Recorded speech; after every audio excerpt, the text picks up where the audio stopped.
ಎರಡನೇ ರಹಸ್ಯ ಯಾವುದು? ನಿಮ್ಮ ಬಾಡಿ ಏನು ಹೇಳುತ್ತೋ ಅದನ್ನು ಕೇಳೋದು ಅಂತ.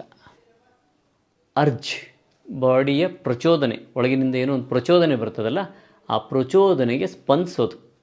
ಸೊ ಮೇಂಟೈನ್ ಮಾಡೋದವನ್ನು. So maintain your body urges ಅಂದರೆ ಪ್ರಚೋದನೆಗಳನ್ನು ನಿರ್ವಹಣೆಗೊಳಿಸಬೇಕು. ಒಳಗಿಂದ ಏನೇನು ಪ್ರಚೋದನೆಗಳು ಬರ್ತವೆ, ಏನೇನನ್ನು ನಾವು ನಿರ್ವಹಿಸಬೇಕು.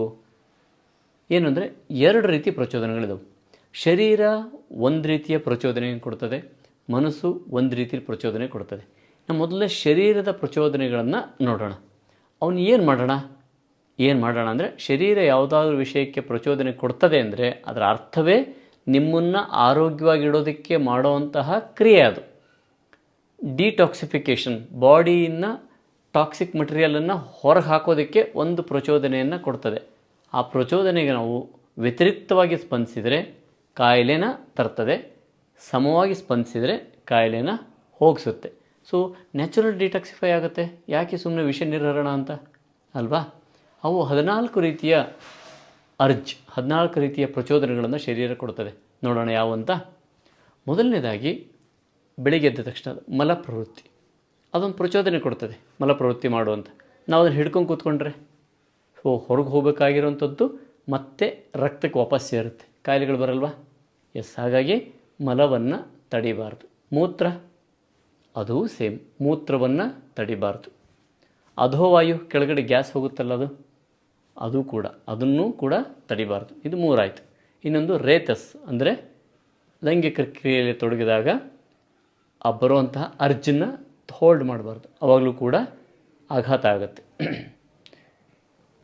ಮತ್ತು ಯಾವ ಅರ್ಜಿಗಳು? ಈಗ ಕೆಳಮುಖವಾಗಿ ಬರುವಂಥ ಅರ್ಜಿಗಳಾಯ್ತಲ್ಲ, ಮೇಲ್ಮುಖವಾಗಿ ನೋಡೋಣ. ಕೆಮ್ಮು ಬರುವಂಥದ್ದು, ಕೆಮ್ಮು ಬಂದಿದೆ ಅದನ್ನು ತಡೆದು ಬಿಡೋದು. ಅವಾಗೇನಾಗುತ್ತೆ? ಆವಾಗಲ ಬೇರೆ ಬೇರೆ ಕಾಯಿಲೆಗಳನ್ನು ಉತ್ಪತ್ತಿ. ಆಚಾರ್ಯರು ದೊಡ್ಡ ದೊಡ್ಡ ಕಾಯಿಲೆಗಳನ್ನು ಹೇಳಿದ್ದಾರೆ. ಇವೆಲ್ಲವೂ ನಾನು ಕಾಯಿಲೆಗಳ ಬಗ್ಗೆ ಹೇಳ್ತಿಲ್ಲ. ಎಷ್ಟು ದೊಡ್ಡ ಕಾಯಿಲೆಗಳನ್ನು ಹೇಳ್ತಾರೆ ಅಂದರೆ, ಮಲದ ವೇಗವನ್ನು ತಡೆದ್ರೆ ಹಾರ್ಟ್ ಅಟ್ಯಾಕ್ ಆಗುತ್ತೆ ಅಂತ ಬರೀತಾರೆ. ಮಲದ ವೇಗವನ್ನು ಬೈ ಫೋರ್ಸ್ ತಡೆದ್ರೆ ಬ್ರೈನ್ಗೆ ಬ್ಲಡ್ ವೆಸಲ್ ಇದೇನು ಹೆಮೊರೇಜ್ ಆಗಿ ಪ್ಯಾರಲೈಸಿಸ್ ಆಗುತ್ತೆ ಅಂತಲೂ ಹೇಳ್ತಾರೆ. ಹಾಗೆ ಮೂತ್ರದ ವೇಗವನ್ನು ತಡೆದ್ರೆ ಸ್ವಲ್ಪ ದಿನ ತಡಿತಾ ಹೋದರೆ ಕಿಡ್ನಿಗಳಿಗೆ ಪೆಟ್ಟಾಗೋ ಲೆವೆಲ್ಗೆಲ್ಲ ಆಗುತ್ತೆ. ಹಾಗಾಗಿ ದೊಡ್ಡ ದೊಡ್ಡ ಕಾಯಿಲೆಗಳನ್ನು ತರುವಂಥದ್ದು. ಹಾಗಾಗಿ ತಡಿಬಾರ್ದು ಅಂತ. ಮೇಲ್ಮುಖದಲ್ಲಿ ಬರುವಾಗ ಕೆಮ್ಮನ್ನು ತಡಿಬಾರ್ದು, ಅದು ತಡೆದ್ರೆ ಲಂಗ್ಸಿಗೆ ದೊಡ್ಡ ಪ್ರಮಾಣದಲ್ಲಿ ಪೆಟ್ಟಾಗುತ್ತೆ. ಹಾಗೆ ವಾಂತಿ ಬಂದ್ಕೊಳ್ಳಿ, ಅದನ್ನು ತಡಿಬಾರ್ದು, ಅದು ತಡೆದ್ರೆ ಇಡೀ ಚರ್ಮದಲ್ಲಿ ಅಲರ್ಜಿ ಉತ್ಪತ್ತಿ ಆಗುತ್ತೆ. ಕೆಲವು ಸಾರಿ ತುಂಬ ಹಿಂಗೆ ತಡೆದ್ರೆ ಕುಷ್ಠರೋಗ ಕೂಡ ಬರೋ ಸಾಧ್ಯತೆ ಇದೆ ಅಂತ ಆಚಾರ್ಯರು ಬರೀತಾರೆ. ಹಾಗೆ ಕ್ಷವತ್ತು, ಅಕ್ಷಿ ಅಂತ ಬರುತ್ತಲ್ಲ ಸೀನು, ಆ ಸೀನನ್ನು ತಡೆದ್ರೆ ತುಂಬ ಡ್ಯಾಮೇಜಬಲ್. ಅದು 160 ಕಿಲೋಮೀಟರ್ ಸ್ಪೀಡಲ್ಲಿ ಬರ್ತಾ ಇರ್ತದೆ. ಅದು ಕೂಡ ಕಣ್ಣು, ಕಿವಿ, ಬ್ರೈನು, ಗಂಟ್ಲು, ಇವು ವಿಶೇಷವಾಗಿ 3: ಕಿವಿ, ಕಣ್ಣು, ಮೂಗು ಮತ್ತು ಮೆದುಳು. ಇದಕ್ಕೆ ದೊಡ್ಡ ಸಮಸ್ಯೆ ಮಾಡುತ್ತೆ. ಹಂಗೆ ಬಂದಾಗ ತಡೆದುಬಿಟ್ರೆ, ಸೀನು ಬಂದಾಗ ತಡಿಬಾರ್ದು. ಹಾಗೆ ತೇಗ ಬರುತ್ತಲ್ಲ, ಬಂತು ಉದ್ಗಾರ ಬರುತ್ತೆ, ಅದನ್ನು ತಡೆದ ತಕ್ಷಣವೇ ನಮಗೆ ಪೈಲೋರಿ ಸೆಂಡಲಲ್ಲಿ ಕ್ಲೋಸ್ ಆಗಬೇಕಿತ್ತಲ್ಲ, ಆ ವಾಲ್ವ್ ಹಾಳಾಗುತ್ತೆ. ಹಾಗಾಗಿ ಅದು ಈಸೋಫೆಗಲ್ ರಿಗರ್ಜಿಟೇಷನ್ ಸ್ಟಾರ್ಟ್ ಆಗುವಂಥದ್ದು, ಅದು ಹರ್ನಿ ಆಗುವಂಥದ್ದು ಒಳಗಡೆಯಿಂದ. ಈ ಎಲ್ಲ ಸಮಸ್ಯೆಗಳು ಬರ್ತವೆ ಮತ್ತು ಅದು ಪರ್ಮನೆಂಟಾಗಿ ಪೋಷಣೆಯನ್ನು ಹಾಳು ಮಾಡುತ್ತೆ. ಹಾಗಾಗಿ ಇವನ್ನು ತಡಿಬಾರ್ದು ಅಂತ. ಇಲ್ಲಿ ಮೇಲ್ಮುಖವಾಗಿ ಕೆಮ್ಮು ತಡಿಬಾರ್ದು, ಸೀನು ಬಂದರೆ ತಡಿಬಾರ್ದು, ಮತ್ತು ವಾಂತಿ ಬಂದರೆ ತಡಿಬಾರ್ದು, ಹಾಗೆ ತೇಗು ಬಂದರೆ ತಡಿಬಾರ್ದು. ಹಾಗೆ ವೆರಿ ಇಂಪಾರ್ಟೆಂಟ್, ಹಸಿವು ಬಂದರೆ ತಡಿಬಾರ್ದು, ಊಟ ಮಾಡಬೇಕು.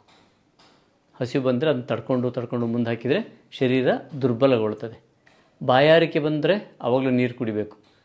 ಡಾಕ್ಟ್ರೆ, ನಾವು ಎಷ್ಟು ನೀರು ಕುಡಿಬೇಕು ದಿನಕ್ಕೆ ಅಂತ ಕೇಳೋ ಜನ ಇದ್ದಾರೆ. ಎಷ್ಟು ಕುಡಿಬೇಡಿ, ಬಾಯಾರಿಕೆ ಬಂದರೆ ಕುಡಿಯೋದು ಕೇಳುತ್ತೆ ಅಂತ. ಅರ್ಜ್, ನ್ಯಾಚುರಲ್ ಅರ್ಜ್, ಫೋರ್ಸ್ ನಿಮ್ಮನ್ನು ಬಾಡಿನ ಡಿಟಾಕ್ಸಿಫೈ ಮಾಡ್ತಾ ಇರುತ್ತೆ. ಇನ್ನೂ ಟಾಕ್ಸಿಕ್ ಮಟೀರಿಯಲ್ ಬಂದರೆ ನೀರನ್ನು ಕೇಳುತ್ತೆ, ಅದು ತೆಗೆದು ಹಾಕುತ್ತೆ. ನೀವು ಪೂರಿ ತಿಂದಾಗ ನೋಡಿ, ಪೂರಿ ಬಾಡಿಗೆ ಟಾಕ್ಸಿಕ್ ಮಟೀರಿಯಲ್. ಎಷ್ಟು ನೀರು ಕುಡಿತಿದೆ? ದೋಸೆ ತಿಂದಾಗ ಕೇಳಿ, ಎಷ್ಟು ನೀರು ಕುಡಿಸ್ತಾ ಇರ್ತೈತೆ. ಡಿಟಾಕ್ಸಿಫೈ ಮಾಡೋಕ್ಕೆ ಟ್ರೈ ಮಾಡುತ್ತದು. ದೋಸೆ ತಿಂದು ನೀರು ಕುಡಿಬೋದಾ, ಪೂರಿ ತಿಂದು ನೀರು ಕುಡಿತಾ ಇರಲ್ಲ ಅಂತ ಕೇಳಬಾರ್ದು. ಅದನ್ನು ಮಾಡಬಾರ್ದು ಅಂತ ಅರ್ಥ ಮಾಡ್ಕೋಬೇಕು. ಯಾವುದು ಆಹಾರವನ್ನು ನಾವು ಸೇವನೆ ಮಾಡಿದ್ರೆ ಬಾಯಾರಿಕೆ ಅಂತ ಅನಿಸುತ್ತೋ ಅದು ನಿಮ್ಮ ಆಹಾರ ಖಂಡಿತವಾಗ್ಲೂ ಅಲ್ಲ. ಹಾಗಾಗಿ ಈ ಬಾಯಾರಿಕೆ ವೇಗವನ್ನು, ಹಸಿವಿನ ವೇಗವನ್ನು ಖಂಡಿತವಾಗ್ಲೂ ಯಾವ ಕಾರಣಕ್ಕೂ ತಡಿಬಾರ್ದು. ಇನ್ನು ಇಂಪಾರ್ಟೆಂಟ್ ವೇಗಗಳು ಕೆಲವಿದ್ದಾವೆ. ಯಾವುದು ಅಂದರೆ, ಜೋರಾಗಿ ಓಡಿದಾಗ ನಮಗೆ ಜೋರಾಗಿ ಉಸಿರಾಡ್ತೀವಿ. ಆವಾಗ ಉಸಿರಾಡೋದು ಗೊತ್ತಾಗಬಾರ್ದು ಅಂತ ಸ್ಕೂಲ್ ಟೀಚರ್ ಹತ್ರ ಲೇಟ್ ಆಯಿತು ಅಂತ ಓಡೋಗಿ ನಿಂತ್ಕೊಂಡ್ಬಿಡೋದು. ಅವ್ರು ಉಸಿರಾಟ ಬರ್ತಾ ಇರ್ತದೆ, ಅದನ್ನು ತಡೆಯೋಕ್ಕೆ ಹೋಗೋದು, ಲಂಗ್ಸ್ ಡ್ಯಾಮೇಜ್ ಆಗಿಬಿಡ್ತದೆ. ಆವಾಗಲೂ ಕೂಡ ತಡಿಬಾರ್ದು ಅದನ್ನು. ಹಾಗೆ ಅಳು ಬರ್ತದೆ ಯಾವುದೋ ಕಾರಣಕ್ಕೆ, ಜೋರಾಗಿ ದುಃಖನ ತುಂಬ ಒಳಗಿಟ್ಕೊಂಡು ಅಂತ ಸಪ್ರೆಸ್ ಮಾಡಿಬಿಟ್ರೆ ಅವಾಗಲೂ ಕೂಡ ಅದು ಡ್ಯಾಮೇಜ್ ಮಾಡುತ್ತೆ. ಇನ್ನು ಕೊನೆ 2 ವೇಗಗಳು ಅರ್ಜ್ ಏನಪ್ಪ ಅಂದರೆ, ಕೊನೆ 2 ಯಾವುದು ಅಂದರೆ, ಒಂದು ಆಕಳಿಕೆ. ನಿದ್ದೆಗಿಂತ ಮೊದಲು ಅಂತ ಆಕಳಿಸ್ತೀವಲ್ಲ, ತುಂಬ ಕೆಟ್ಟದ್ದನ್ನು ತಡೆದುಬಿಟ್ರೆ, ಆಕಳಿಕೆ ತಡೆದ್ರೆ ಬಹಳ ದೊಡ್ಡ ಮಟ್ಟದಲ್ಲಿ ಡ್ಯಾಮೇಜ್ ಮಾಡುತ್ತೆ. ಹಾಗಾಗಿ ಆಕಳಿಕೆ ತಡಿಬಾರ್ದು. ಕೊನೆಯದಾಗಿ ನಿದ್ದೆ. ಈ ನಿದ್ದೆ ವೇಗವನ್ನು ಖಂಡಿತವಾಗಲೂ ತಡಿಬಾರ್ದು. ನಿದ್ದೆ ವೇಗವನ್ನು ತಡೆದ್ರೆ ಆಯುಷ್ಯವೇ ಕ್ಷೀಣ ಆಗುತ್ತೆ. ಹಾಗಾಗಿ ಈ ಮೇಂಟೆನೆನ್ಸ್ ಅಂತ ಏನಿದೆಯಲ್ಲ, ಇವು ಶಾರೀರಿಕ ವೇಗಗಳನ್ನು ಮೇಂಟೈನ್ ಮಾಡೋದನ್ನ ನಾವು ಕಂಪಲ್ಸರಿ ಮಾಡಬೇಕು. ಶರೀರ ನಮ್ಮನ್ನು ಡಿಟಾಕ್ಸಿಫೈ ಮಾಡೋಕ್ಕೆ ಪ್ರತಿನಿತ್ಯ ರೆಡಿ ಆಗ್ತಾ ಇರ್ತದೆ, ಪ್ರತಿ ಕ್ಷಣದಲ್ಲಿ ತಯಾರು ಮಾಡ್ತಾ ಇರ್ತದೆ. ಹಾಗಾಗಿ ಇದನ್ನು ಯಾವ ಕಾರಣಕ್ಕೂ ಯಾವ ದಿನದಲ್ಲೂ ಕೂಡ ತಡಿಬಾರ್ದು. ಇನ್ನು ಮಾನಸಿಕ, ಇದು ಶರೀರದ್ದಾಯ್ತಲ್ಲ, ಮಾನಸಿಕ ಪ್ರಚೋದನೆಗಳು ಅವನ್ನು ಏನು ಮಾಡೋಣ ನೋಡೋಣ. ಮಾನಸಿಕ ಪ್ರಚೋದನೆಗಳು ಯಾವುವು ನೋಡೋಣ. ಮಾನಸಿಕ ಪ್ರಚೋದನೆಗಳು ಯಾವುವು ಅಂತ. ಯಾವ ಮಾನಸಿಕ ವೇಗಗಳನ್ನು ಆಚಾರ್ಯ ಹೇಳಿದರೆ, ವೇಗಗಳು ಅಂದರೆ ಒಳಗೆ ಬರ್ತಕ್ಕಂಥ ಪ್ರಚೋದನೆಗಳು ಅಥವಾ ಒಳಗೆ ಬರ್ತಕ್ಕಂತಹ ಒಂದು ಅರ್ಜಷ್ಟು ಜೋರಾಗಿ ಬರುವಂಥದ್ದು. ಈ ಮನಸ್ಸಿನಿಂದ ಬರ್ತಕ್ಕಂತಹ ವೇಗಗಳನ್ನು ಶರೀರದ ಥರ ತಡಿಬೇಕಾ ತಡಿಬಾರ್ದಾ ಅಂದರೆ ತಡಿಬಾರ್ದು, ತಡಿಬೇಕು, ಫೋರ್ಸ್ಫುಲಿ ತಡಿಬೇಕು. ಸೊ ಮಾನಸಿಕ ವೇಗಗಳನ್ನು ಫುಲ್ ತಡೆದುಬಿಟ್ಟು ಅದನ್ನು ಬಿಡಬಾರ್ದು ಅಂತಲ್ಲ, ಕಂಟ್ರೋಲ್, ರೆಗ್ಯುಲೇಟ್ ಮಾಡುವಂಥ ವಿಷಯಗಳು. ಕೆಲವನ್ನ ಖಂಡಿತವಾಗಲೂ ಅದನ್ನು ಹೊರಗೆ ಹಾಕಲೇಬಾರದು. ಅಂಥವ್ಯಾವು ಅಂದರೆ ಕ್ರೋಧ. 9 ಇದಾವೆ ಆಚಾರ್ಯ ಹೇಳ್ತಾರೆ. ಕ್ರೋಧ, ಲೋಭ, ಮೋಹ, ಮದ, ಮಾತ್ಸರ್ಯ, ಭಯ, ಶೋಕ, ನಿರ್ಲಜ್ಜ ಮತ್ತು ಕೊನೆಯದು ಸುಳ್ಳು ಹೇಳುವಂಥದ್ದು. ಸೊ ಇಷ್ಟು 9 ವೇಗಗಳನ್ನು ಖಂಡಿತವಾಗಲೂ ತಡಿಬೇಕು. ಕಾಮ ಹೇಳಲಿಲ್ಲ ಇಲ್ಲಿ. ಅಂದರೆ ಚತುರ್ವಿಧ ಪುರುಷಾರ್ಥಗಳು ಧರ್ಮ, ಅರ್ಥ, ಕಾಮ, ಮೋಕ್ಷ. ಈ ಕಾಮ ಚತುರ್ವಿಧ ಪುರುಷಾರ್ಥಗಳಲ್ಲೊಂದು. ಕಾಮವನ್ನು ಹೀಗೆ ಹೇಳ್ತಾರೆ, ಕಾಮ, ಕ್ರೋಧ, ಲೋಭ, ಮೋಹ, ಮದ, ಮಾತ್ಸರ್ಯ ಅನ್ನಲಿಲ್ಲ. ಕಾಮ ಹೇಳಲಿಲ್ಲ ಅಲ್ಲಿ. ಕ್ರೋಧ, ಲೋಭ, ಮೋಹ, ಮದ, ಮಾತ್ಸರ್ಯ, ಭಯ, ದುಃಖ, ಭಯ ಮತ್ತು ಒಳಗಡೆಗೆ ದುಃಖ, ಶೋಕ ಪಡುವಂಥದ್ದು. ಮತ್ತು ಇನ್ನೆರಡು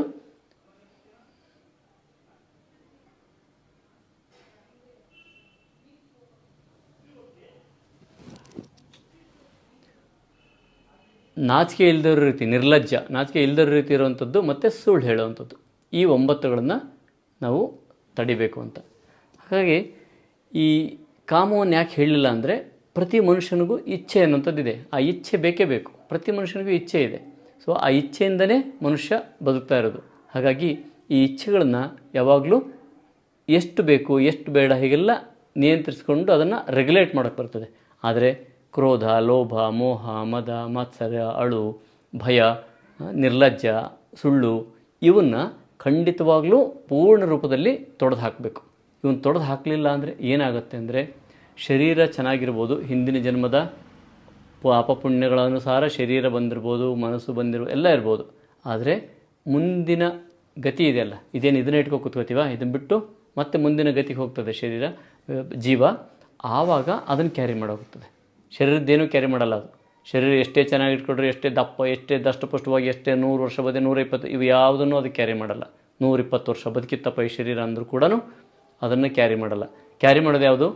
ಮನಸ್ಸನ್ನು ಕ್ಯಾರಿ ಮಾಡಿ ಹೋಗ್ತದೆ. ಸೊ ಮನಸ್ಸಲ್ಲಿ ಇವೆಲ್ಲವೂ ಇಟ್ಕೊಂಡ್ರೆ ಅದಕ್ಕೆ ತಕ್ಕಂತಹ ಕನಿಷ್ಠ ಯೋನಿಗಳಲ್ಲಿ, ಅಂದರೆ ಪ್ರಾಣಿಗಳ ಯೋನಿಗಳಲ್ಲಿ ನಾವು ಜನಿಸಬೇಕಾಗುವಂಥದ್ದು ಆಚಾರ್ಯರು ಸ್ಪಷ್ಟವಾಗಿ ಮೆನ್ಷನ್ ಮಾಡ್ತಾರೆ. ಅಥವಾ ಮನುಷ್ಯ ಯೋನಿಯಲ್ಲಿ ಜನಿಸಿದರೂ ಕೂಡ ಪ್ರಾಣಿಗಳ ಥರ ಬದುಕುವಂಥದ್ದನ್ನು ರೂಢಿ ಮಾಡ್ಕೋತೀವಿ. ಹಾಗಾಗಿ ಈ ವಿಷಯಗಳಲ್ಲಿ ತುಂಬ ಕಂಟ್ರೋಲಾಗಿ ಕಾಮ, ಅಂದರೆ ಕಂಟ್ರೋಲ್ ಅಂದರೆ ಯಾವುದಕ್ಕೆ ಹೆಚ್ಚು ಮಾಡಬೇಕು, ಯಾವುದಕ್ಕೆ ಹೆಚ್ಚು ಮಾಡಬಾರ್ದು ಅನ್ನೋದಿದೆ ಅಲ್ಲಿ. ಇಚ್ಛೆನ ಅವನ್ನು ಕರೆಕ್ಟಾಗಿ ಮಾಡಬೇಕು. ಅತಿ ಇಚ್ಛೆ ಪಡುವಂಥದ್ದು, ಅತಿ ಆಸೆ ಹೀಗಿರಲ್ಲ. ಅದಕ್ಕೊಂದು ರೂಲ್ ಇದೆ, ಅದೇ ರೀತಿಯೇ ಮಾಡಬೇಕು. ಸೊ ಒಳಗೇ ಹೇಳ್ಕೊಡ್ತದೆ ಅದು ಯಾರಿಗೆ ಎಷ್ಟು ಪಡಬೇಕಂತ. ಅವನ ಸಾಮರ್ಥ್ಯ ಎಷ್ಟಿದೆಯೋ ಅಷ್ಟು ಮಾಡಬೇಕು. ಇಲ್ಲಾಂದರೆ ರಾಜ್ಯಕ್ಷಮ ಬರ್ತದೆ ಅಂತ ಆಚಾರ್ಯ ಹೇಳ್ತಾರೆ.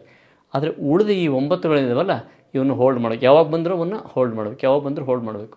ಇವಾಗೊಂದು ಕೆಟ್ಟ ಪದ್ಧತಿ ಬಂದಿದೆ, ಮನಸ್ಸಿಗೆ ಸಿಟ್ಟು ಬಂದಾಗ ಅದನ್ನು ತಡ್ಕೊಬೇಡಿ, ಹೊರಗೆ ಹಾಕಿಬಿಡಿ ಅಂತ. ಹೊರಗೆ ಹಾಕೋತ ಹೋದ್ರೆ ಏನಾಗುತ್ತೆ? ದಿನ ಸಿಟ್ಟನ್ನು ಹೊರಗೆ ಹಾಕ್ಕೊಂತ ಹೋದರೆ ಒಂದು ದಿವಸ ಕೋಪಿಷ್ಟ ಹಾಕಿ ಕೂತ್ಕೋತಾನಷ್ಟೇ ಅಲ್ವಾ?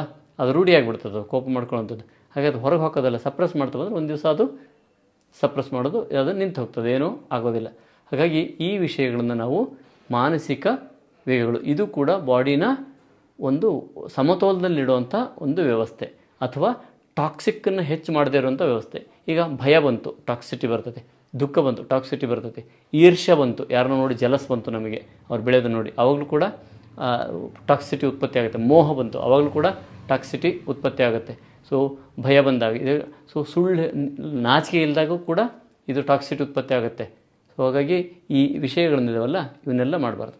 ಆಂತರಿಕವಾಗಿ ನಮಗೆ ಸ್ಪಷ್ಟವಾಗಿ ಗೊತ್ತು, ಮನವರಿಯದ ಕಳ್ಳತನವಿಲ್ಲ ಅಂತ. ಸೊ ಎಲ್ರಿಗೂ ನೀವು ಸುಳ್ಳು ಹೇಳಿರ್ಬೋದು, ಜಡ್ಜ್ ಮುಂದೆ ಹೋಗಿ ನಾನು ಕರೆಕ್ಟ್ ಅಂತ ಹೇಳ್ಬೋದು, ಅದರ ಮನಸ್ಸು ನೀನೇ ಮಾಡಿದ್ದಿ ಕೆಲಸ ಅಂತ ಗೊತ್ತದಕ್ಕೆ. ಮನವರಿಯದ ಕಳ್ಳತನವಿಲ್ಲ.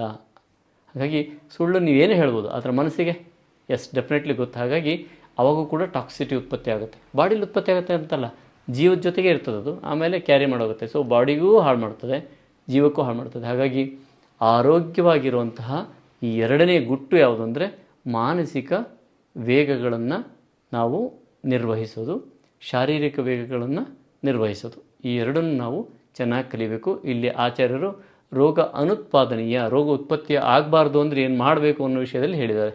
ನೀವು ಶರೀರದ ವೇಗಗಳನ್ನು ತಡೆದ್ರೆ ಸಣ್ಣ ಸಣ್ಣ ಕಾಯಿಲೆಗಳೇನು ಬರೋದಿಲ್ಲ. ಮಾನಸಿಕ ವೇಗಗಳನ್ನು ಕೈ ಬಿಟ್ಟರೆ ಸಣ್ಣ ಸಣ್ಣ ವೇಗ ತೊಂದರೆಗಳೇನು ಬರಲ್ಲ. ಯಾರಿಗೋ ಕೋಪ ಮಾಡ್ಕೊಂಡ್ರೆ ಏನೋ ಅಂದರೆ ಅವನು ಹೊಡೆದ ಅಥವಾ ಗುಂಡಾಕದ, ಅವನು ಇನ್ನೇನೋ ಮಾಡ್ದ, ಎಷ್ಟು ದೊಡ್ಡ ದೊಡ್ಡ ಪೆಟ್ಟುಗಳು ಬೀಳ್ತದೆ. ಸೊ ಇವೆಲ್ಲ ವಿಷಯಗಳನ್ನು ನಾವು ಹೇಗೆ ನಿರ್ವಹಿಸಬೇಕು ಅನ್ನೋದು ನಮಗೆ ಗೊತ್ತು ಮಾಡ್ಕೋಬೇಕು. ಇದು ಆರೋಗ್ಯದ ಎರಡನೇ ರಹಸ್ಯ.